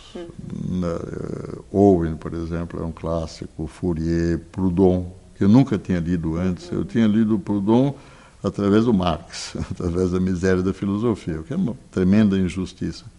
Foram os alunos que me chamaram a atenção. Professor, por que você não dá um seminário sobre Proudhon? Aí fui lê-lo e, de fato, ele é muito interessante. Agora, um autor que eu estou esperando ter tempo de ler e que eu acho que ele é fundamental é o Pedro Kropotkin, que é um grande autor anarquista, príncipe da aristocracia russa, que se torna anarquista. Ele escreveu, na virada do século XIX para o século XX, um livro chamado Ajuda Mútua, que não tem em português, eu acho, e está fora, é dificílimo encontrar. Nas grandes Amazon da vida não tem. Um dia de chuva, eu não tinha o que fazer em Nova York, entrei no edifício. Isso é literalmente verdade. E descobri que eu estava na biblioteca pública de Nova York. Estava chovendo, eu não tinha o que fazer. Então entrei lá e encontrei o esse livro do Kropotkin e o xeroquei. Literalmente passei 2 horas ali xerocando o livro. Ele está guardadinho, li pedaços dele, mas ele possivelmente será um clássico. E literatura, o que o senhor lê, professor? Nada. Não dá tempo. Muito pouco. Falta de tempo. Eu continuo achando agradabilíssimo quando leio, mas eu tenho uma coleção enorme de livros que eu preciso ler, eu quero ler e não consigo. Então, há anos já que eu leio, sei lá, 1% da literatura que eu gostaria. Tá bom, professor. Eu agradeço muitíssimo em nome da biblioteca pela sua gentileza, pelas suas partilhas aqui dessas histórias todas. Muito obrigada. Posso dizer alguma coisa? Pode, por favor. Eu queria agradecer da mesma forma. Eu acho que esse diálogo foi extremamente agradável, mais que agradável, importante para mim. As suas perguntas me fizeram pensar. Bom, muito obrigada. Saí um pouco mais inteligente. Mais do que o senhor é. Obrigada. Muito obrigada.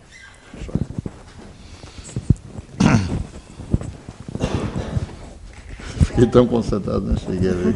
Espero que não tenha sido longo demais. E pausadamente, né? Porque tem gente que chega aqui e não respira e fala... O que às vezes fica até difícil, assim. Agora, acho que você tem uma coisa, uma capacidade do diálogo que é impressionante. Tive uma coisa também curiosa. O senhor teve uma participação não teve nos congressos de catadores de papel, que o senhor foi ovacionado, aplaudido. Então, essa capacidade de o senhor ser professor universitário, ao mesmo tempo ter esse diálogo tão tranquilo, é uma virtude, né, professor? Não são todas as pessoas que têm, né? Eu achei engraçado. Eu falei, não, isso o senhor aprendeu lá atrás, é isso? Lá Acho que sim. Muito legal. Obrigado, viu, Deide? A gente temos agora um documento que seria termo de exceção do seu depoimento, para fazer parte da nossa coleção de depoimentos. Bom, enfim, aí, se o senhor quiser, fica à vontade para dar uma lida nos termos. E aí eu são os habituais, né? Eu estou acostumado, eu assino isso e nunca me arrependi. Antes, pelo contrário. Porque eu espero que vocês usem. Exato, a ideia é essa, né? Bom. Estamos lançando o próximo, assim que sair, vamos comunicar. Está com o número 63 que deve sair por agora. Né? Eu posso ver?